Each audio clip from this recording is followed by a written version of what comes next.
Thanks for joining us today. Welcome to the Center for State's video series on implementation planning and capacity building. This series is produced by the Capacity Building Center for States and funded by the Children's Bureau.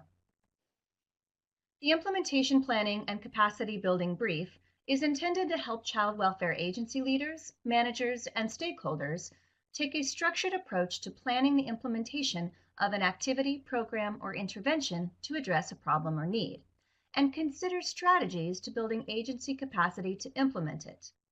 It does this by providing step-by-step guidance to prepare for implementation, make a plan for addressing any gaps in capacity or capitalizing on strengths, and then develop a plan for implementation that includes the actions needed to get ready, actions needed to implement, and actions to measure implementation progress. Implementation planning and capacity building is broken down into 3 parts and 8 essential functions or steps that may be presented linearly, but they often overlap and teams will loop back and forth between them. At this point, teams should have outlined the elements to include in their plan, identified the sources to pull the information from and considered the context, and then revisited their teaming and leadership structure. Reviewed readiness assessment findings, developed strategies to build capacity and strengthen motivation for implementation, and identified work plan activities to get the intervention and agency ready to implement. In this module, we will look specifically at building the work plan activities to roll out the intervention and measure the quality of the implementation process, including any piloting or staging of the intervention. Before moving on to identifying work plan activities to communicate and engage stakeholders, and then consolidating the plan as needed. Let's get started. Identifying the work plan activities that will need to take place to roll out and measure the intervention are a critical piece of implementation planning. Identifying the rollout and measurement activities during the planning phase helps provide a roadmap for the overall implementation and evaluation efforts. The activities identified will help initiate, enhance, and sustain an intervention over time, and will help to clarify how the team will monitor the progress of implementing the intervention or program. For example, the data to collect and share, indicators of success, or how fidelity will be measured. When teams plan rollout and measurement activities, it gives them an opportunity to be intentional about how they will involve partners, stakeholders, and families in implementation efforts. A quick reminder that the team should carry the framework established for getting the agency and intervention ready into their work plan for the rollout and measurement. For each key task or activity for the rollout and measurement, teams should document what will be needed to initiate, test, expand, and then collect data and monitor, and note the following key elements for each. The projected timeframes. How long will the activity or task take? Is there any urgency to complete it before moving on? Notes on necessary preconditions, interdependencies between tasks, and sequencing. What order do the tasks need to be completed in? Are some dependent on others being done first? Milestones. What products or indicators will signal completion of the task? And responsibility. What individuals or groups will be responsible for completing the tasks or activities? And how will stakeholders, partners, and families be included in the process? In areas where plans are still being developed, teams should outline their next steps.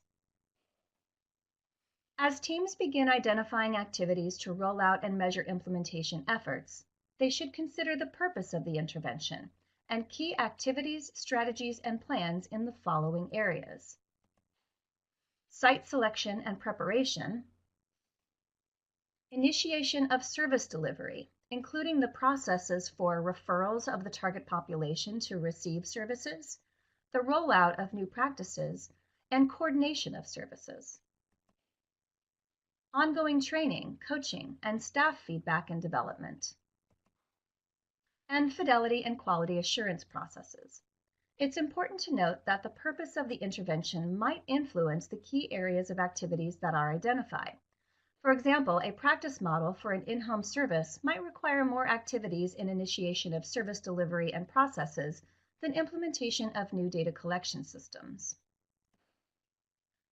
During the planning phase, teams need to decide where they will begin to implement the intervention.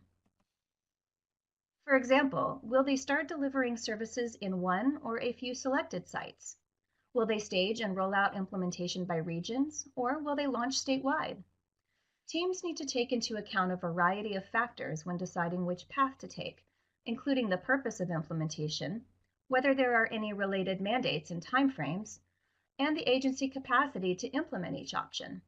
They should also consider the selected intervention's previous history of implementation and how successful it was.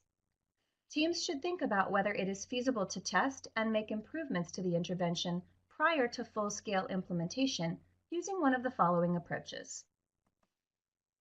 Usability testing.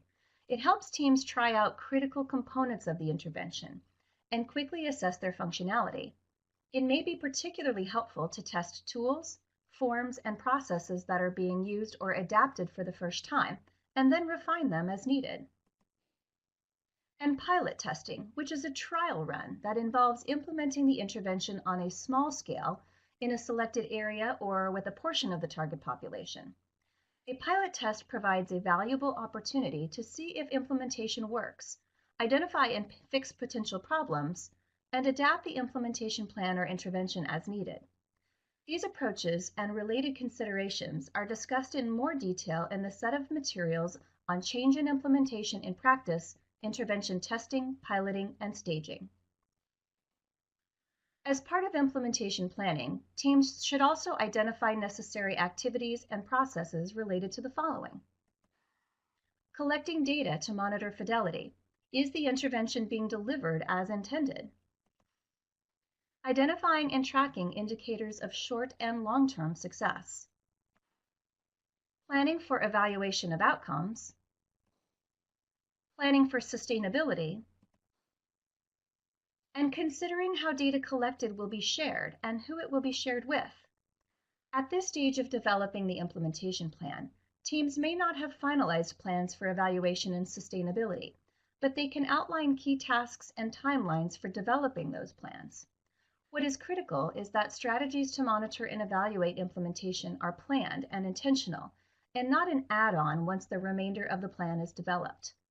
Additional information on monitoring and evaluating is available in the Change in Implementation in Practice series, Monitoring, Evaluating, and Applying Findings. What will help teams as they plan activities to roll out and measure implementation?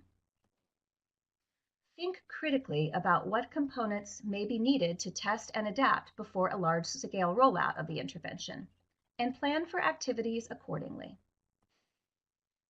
Teams should consider where and how the intervention should be rolled out. Will it roll out in key counties or by region or statewide? And what supports and structures are needed at each level of rollout? And thinking through as a team about how implementation will be monitored in order to identify where adjustments are needed. How will you know the implementation effort is successful at each stage? What will the indicators be? Teams may also consider reviewing the companion briefs in this series, including intervention testing, piloting, and staging, and monitoring, evaluating, and applying findings as they further develop their implementation plan. Let's check in on an example. The Illinois Permanency Innovations Initiative developed their comprehensive implementation plan to include specific work plan activities around 3 critical areas of implementation rollout and measurement for the intervention selected.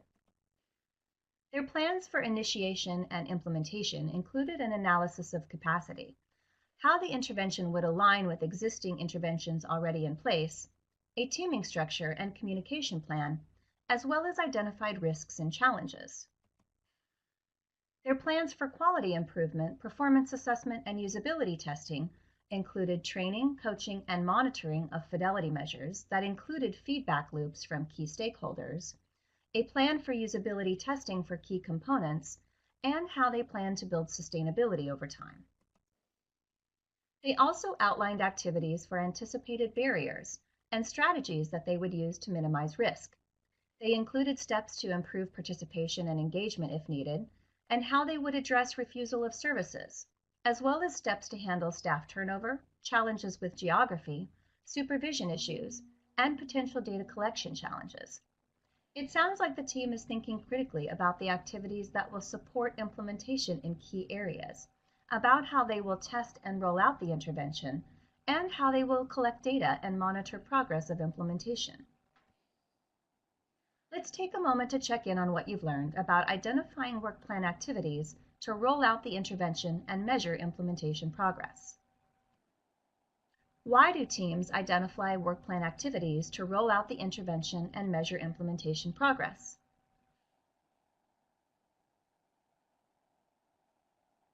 To establish a roadmap for implementation, clarify plans to monitor and evaluate implementation, and identify how stakeholders, partners, and families will be involved. How do teams identify work plan activities to roll out the intervention and measure implementation progress?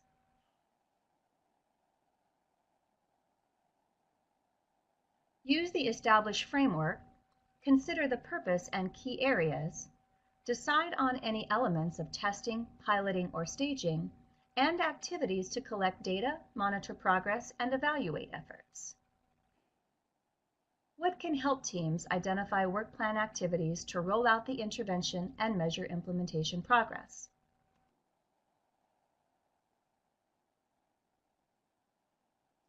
To think critically about the components to test in advance, consider where and how the intervention should be rolled out, and identify how to monitor for potential adjustments or indicators of success. Now take this a step further by reviewing the reflection questions for identify work plan activities to roll out the intervention and measure implementation in your implementation planning and capacity building workbook to connect what you've learned to your own experience. Up next is Identify Communication and Engagement Activities, the 10th module in this series and the 7th function in implementation planning and capacity building. This video was created by the Capacity Building Center for States, funded by the U.S. Department of Health and Human Services, Administration for Children and Families, Children's Bureau, under contract HHS P23320140033C. The content of this video does not necessarily reflect the official views of the Children's Bureau.